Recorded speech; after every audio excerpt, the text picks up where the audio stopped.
Good morning, Chikumo, and thanks so much for taking some time out and getting involved in our business owner spotlight. Go ahead, introduce yourself. Let us know a bit about what you do then. Hello, so yes, my name is Chikumo. I own a marketing agency, but I would class myself as a digital nomad. And I also am a content creator, a podcaster, a blogger, lots of stuff in between that. Excellent. So anything digital, you're all over it then? Yeah. Fantastic. And how long have you been involved in that industry now? Funnily enough, so I started my first business when I was 15. Okay. And that was nearly 15 years ago. But I was a baker, so food has always been my life. But from the love of food, I started taking pictures of my cakes, desserts, and then that kind of led on. So ultimately, the digital side of everything, I'd say that I've focused on it properly in the last maybe 6-ish years since I moved to Northern Ireland. But I've been doing it for a long time, a lot longer than I even thought I'd done it, because I think I've had the blog for at least 10 years. Okay, and so are you just really niched down onto food then? Is that where you focus? No, so actually, my thing is that every time I've tried to focus, and especially that's why I end up with the marketing agency, because every time I tried to focus, I found that it didn't work for me, because one, I get bored quite quickly. Okay. Two, if I'm just niching on one particular topic, then I just feel like I do so much and I've done so much that I'm constantly thinking of different ideas and different ways to get kind of a mixture of things to work together. So whether it's creating videos, whether it's creating photography, whether it's writing, there are just so many things that when I focus on one thing, I miss the other part of it. So I suppose my niche is content creation. That's what I'd say that I'm really good at, because I cover food, lifestyle, and travel in general in terms of my own blogging and the work that I do. But then on the marketing agency side, we work with such an array of clients that you can never properly niche. So to me, as long as we're known as the people that know how to create content, then everything else kind of falls into place. Fantastic. And with your clients, who would be your ideal client then for the marketing agency? Is there I understand it's quite diverse, but is there a size of client, or who would you most like to work with?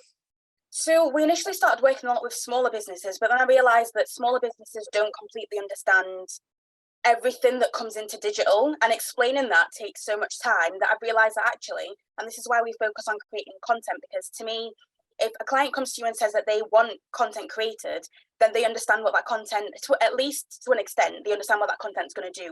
So Sure. I'd say medium to large size businesses that already have an idea of what they want their marketing to look like, if they've got a marketing team, they already have kind of set roles, or if they don't have those set roles, they know exactly what's missing from kind of their business. So they'd kind of be our ideal customers. But in general, like I said, because we work across different sectors, so everything from beauty to food, the type of business doesn't completely matter. It matters more that they understand what they want to get out of digital marketing. Yeah. So it's more on attitude as opposed to size or anything like that. Yeah, and values really matter to me a lot, because I think you could get clients that are willing to pay millions of pounds, but if you don't have shared values and there isn't that fit, then it's never going to work. Yeah, because I assume again with your industry, it is a relationship, so it's not just a one-off; it's going to continue. Yeah, exactly. And funnily enough, the reason that I've got the marketing agency is because of the blogging work that I did and influencing work, which was I fell into it completely by accident, but it ended up being for me to do what I do on the blogging side of it, you have to be liked and you have to be your authentic self. So I think what helps me, especially in what I do, is that I practice what I preach. So I might be telling clients that this is what you like. Maybe you need to think about joining TikTok, or if you're not on TikTok, maybe think about shorts, or anything I'd be telling them to do. I do it myself, and I can show them physical examples of the types of clients I'm working with on the blogger side of everything. And right now I've got Oatly I've got people like Oatly. I've worked with people like the Body Shop, the Range. I've worked with such a variety of people that it's easy to be able to say to a client, okay, I know I'm telling you to do this, but I've done it, and this is exactly what happened with me, and this is where that research has come from. So I'm not just saying do it because it makes sense. I'm saying do it because I've done it. Yeah, it'll work for you. Excellent. Yeah, exactly. And so you were talking there. You've been in Northern Ireland for, you say, 6 years. Yeah. So you obviously had the pandemic through Northern Ireland. I'm interested. Yeah. What impact did that have on your business then? So actually, right before the pandemic, I still had my food business. So I had 2 food businesses. One of them was still me baking, and the other one was baking mixers, and I'd wanted to do that for a very long time so I used to work in product development as well in food, which again I fell into accidentally. So in my mind, that was kind of my life in creating content. And then the pandemic happened, and the prices of everything just went up. It just became more and more difficult because at that point as well, like for me, food is a passion, baking was a passion. And then when the pandemic happened, it was like, okay, I now need, like I was furloughed and then I was made redundant. And it just got to a point where I realised that I needed to be able to make a certain amount of money. I couldn't rely on people wanting cakes every week, because ultimately, if you need to look at your budget, you're not going to be thinking, oh, I'm going to keep ordering these same cakes. So when I sat and looked at everything that I did, that's what made me realise that I'd got so much experience in terms of the content creation and influencing side of what I did. And I'd had so many massive clients that it made sense to turn it into an agency, because I was already doing it. I just needed to scale it up. Just formalize it. Yeah, so that's what, so the pandemic really made me kind of put the foodie businesses to one side, which I would want to go back to, but that would just be a passion project. And then this was kind of my way of knowing I could work from anywhere in the world. I don't need to, because obviously at that point as well, like me and my ex-partner, he'd gone to Morocco, ended up in the UAE, and it just happened to be that the pandemic proved that you didn't know where you were going to be, you didn't know where you're going to get stuck, you didn't know what was going to happen. So you needed to have something that you enjoyed, something that you could do. For me, it was something I could do from anywhere in the world, something I could expand from anywhere as well, and I could just have a suitcase and have all the props and everything that I needed, my laptop. That's all that really mattered. So as bad as the pandemic was, it created this whole new world for me where now, like, I created the life that I've always wanted. Yeah, you've embraced it, and that's where the digital nomad comes in then. Yeah That's cool. So what would you say has been the biggest learning you've had as a business owner? So I know you've been in business for a while, so what would you say is the biggest learning you've had? Do you know what? I know people always say that failure is important, but for me, the biggest learning, whenever it comes back to me thinking about why things work or don't work, I've realised that failure has been like the biggest thing to spur me on, because I wouldn't have the agency if I hadn't failed the war. In my eyes, it's failing. To other people, it's you've not failed, you've been successful. So I suppose it's about perspective, one, but also about looking at what opportunities have brought moving forward.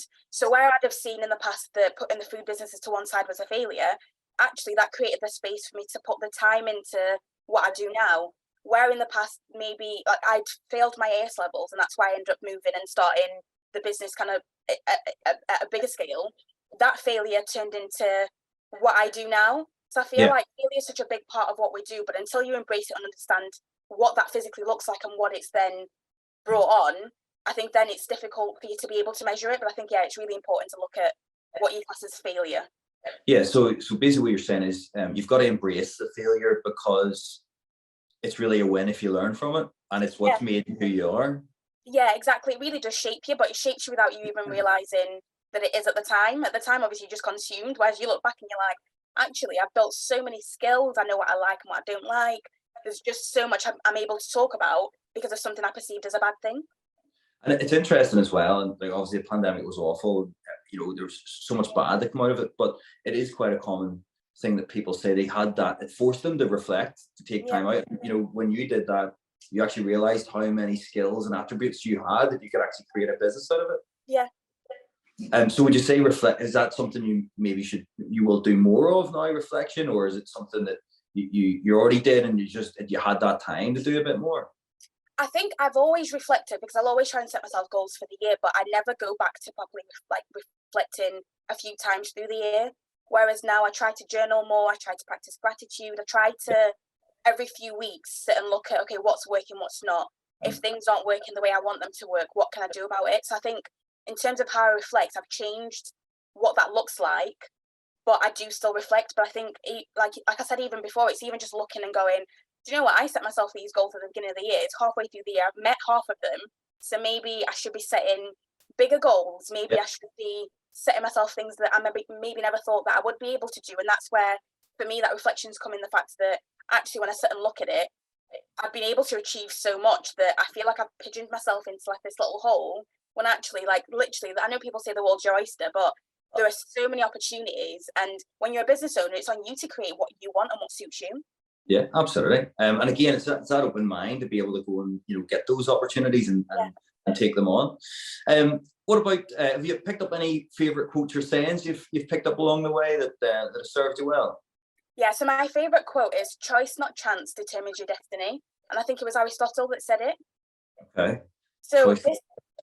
this came to me when I failed my AS levels, and my cousin said to me, like, you might have failed, but it's about the choices you now make that will lead you into the life that you either want or you don't want. But either way, like, you're in control of that. And honestly, that is something that has stuck with me for, 15, 16 years, which is such a powerful saying. But I think we always forget that we are literally in control of our lives. We might not be able to control anything else, but we can control what we're doing and the outcome of the things that we do. Yeah, no, I haven't heard that one before, but it's really hit me. I think that's a fantastic saying. It is totally down to choice. You know, you choose success, don't you? Yeah. So what about what do you think? What do you think the future looks like for you then? In the next, maybe 5 years, are you going to have a more physical agency, or are you still going to be totally footless and fancy free? You can work any from the world. What's on the horizon for you? I think ultimately it'd be nice to have a premises, but at the same time, with what I do, there's no need. And with the people I work with, like, I work with people in Zambia, Namibia, the Philippines, like the UK. So for me, if it wasn't for what I do, I wouldn't have the team that I do. And the team that I found across the world are people that are just so like me, or people I can train to build the business that I want. So as much as I say I'd like a physical premises, potentially that's not going to work, because I wouldn't be able to meet the people that I do meet as I travel, the types of people that I meet that could potentially be clients. I think it's all of that I look at and think, maybe if I did do it the traditional way, it wouldn't look the way it does now. So I think in the next 5 years, I would like to be in a healthier position in terms of finance and where I want things to go. But at the same time, I feel like I really just want to explore the world more and see what's out there. Yeah, no, sounds good. And maybe it's around having those goals and staying true to them. Maybe a premises or an HQ might hinder you in what you want to achieve. Yeah, exactly. So just to finish up then, if you were to start your business again, is there anything you would do differently? Ultimately, I'd say no, just because I believe that everything happens for a reason. But I think one thing that I would remind myself is that, because I think when you're younger, and especially because I started a business so young, you take risks a lot more. You perceive things, and everything's a lot more, I think, exciting when you're younger, because you're not as scared of failing, or there are more options. Whereas I noticed that as soon as I bought my house, I'm an adult now. I need to make sure that these bills are paid. But like we've said, like, the pandemic happened, so many things have happened that we wouldn't have been able to look at.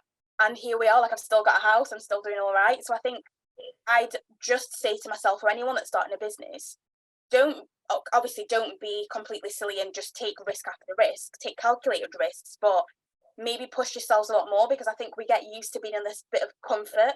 And whilst we're stuck in that comfort zone, you can't grow, because you're not looking for opportunities, you're not looking for change, you're not looking for anything that is really going to push you. So yeah, I think just take risks. Take risks and back yourself. Yeah, exactly. Brilliant. Well, look, I really appreciate you taking the time out to have a chat with me today. I really enjoyed hearing your story. No, my pleasure. And thank you so much. Perfect. Thank you.